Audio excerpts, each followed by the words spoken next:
So, ito pala yung tinatawag nilang tagutungan na isda.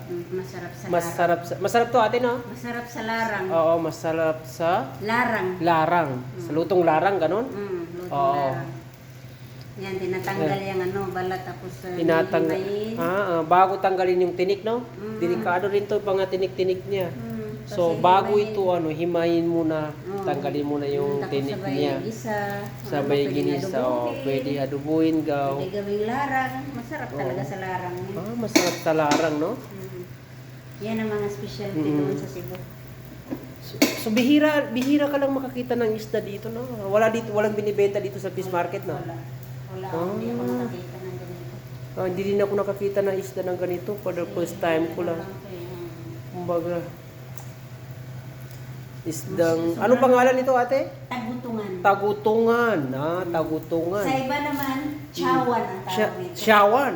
Chawan. Chawan, no? Chawan o tagutungan. Tagutungan or chawan. Oo. So, dalawa po yung nahuli namin. Ito, 3 kilo yan. 3 kilo. Pero sa atin to, mahal to, no? Tag 200 ang kilo. 200 ang kilo nito. Yung tinatawag nilang tagutungan.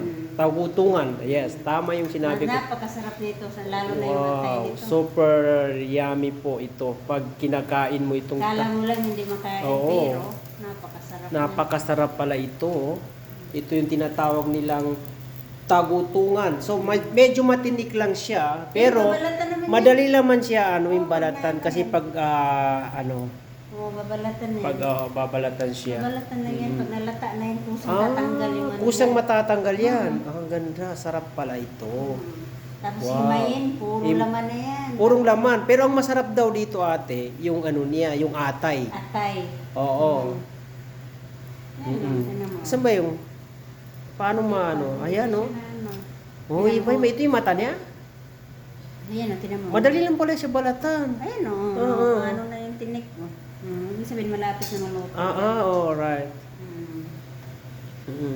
Nilalagyan mo siya ng mainit na tubig. Ano yan, pinakuluan talaga. Sa ano siya, magtanggal-tanggal na yung So, patingin nga natin yung likod niya, yung malaki. Ano kasi, mabigat. Mabigat siya. Ilang kilo to, ate? 4 kilos to. 4 na kilo! Ay, grabe. Ayun pa nga yung iba. Limasag pa nga. Bitbitin mo nga. Kaya mo bitbitin natin? Oo. Ayan, isa Ayan. pa kay gikuan pa. Ano pa? Kasi, ayan. Ayan pala yung likod niya. Wow! Ayan. Grabe. Ano na yan? Ha? Ano na Ay, yan? tinik niya, oh. Ay, gaki pati. Ay, grabe. Pero ito, ano na. Oo, matatanggal na. Matatanggal na eh. So, for the first time ko lang to kasi makita yung mga... Kaya na-curious ka. Na-curious talaga ako dito Pero, sa... pag pumunta ka ng Cebu, Sa Cebu, marami sa atin sa Pilipinas. Oo. marami yan sa Cebu. Ganun pala. Tagutungan. Ito yung tinatawag nilang tagutungan. Pero sa aming sagutong. Oo, sagutong. Sa inyo? Oo, sagutong tawag sa amin ito. Pero sa inyo, tagutungan. Sa amin, sagutong lang. Matinik lang siya, no? Ang ganda pala na yun. Para siyang sirena, no? Wow. Ganda pala ng tagutungan.